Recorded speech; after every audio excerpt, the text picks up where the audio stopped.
I'd like to challenge the notion that a government should be run like a business. A government should be there to provide services for the people, even when those services might not necessarily be profitable. The goal of a business is to extract as much profit as possible for as little cost as possible. Do we really want our government to take as much money from us as possible for as little in return as possible? No, we do not. Either you want your government to provide a bare minimum of services in exchange for as little cost as possible. This is the libertarian approach. Or you want to have your government maximize good public services. A good public service does not profit, but provides as high value for as little cost as possible to the taxpayer.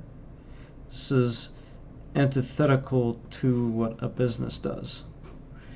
Can we find a good example of good public service in the United States federal government today?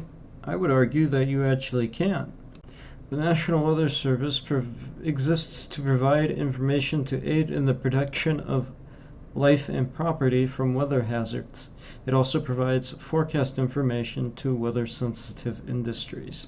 It operates offices in almost every state, rural and urban alike, along with Guam, American Samoa, and Puerto Rico. It provides decision support services to emergency managers. There's a high degree of carefully curated trust between the Weather Service offices and their clients. It produces, stores, and provides data that drive all other private weather enterprise. Every weather forecast made in the United States by private companies relies on data from the National Weather Service. For all of these services, the National Weather Service costs about $7 billion to the taxpayer, or equivalently, roughly $1.50 per person per month. That's peanuts compared to the $7 trillion of total spending, 0.1% of the federal budget. I disagree with any notion that an organization like this is not worth our taxpayer dollars.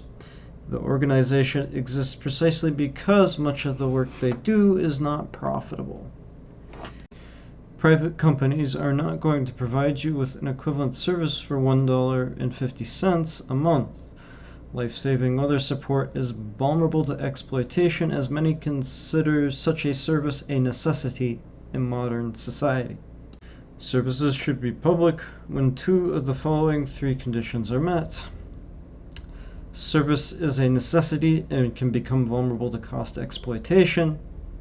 A fully effective service would not be profitable in private hands, or the service is becoming monopolized and free market competition is no longer possible.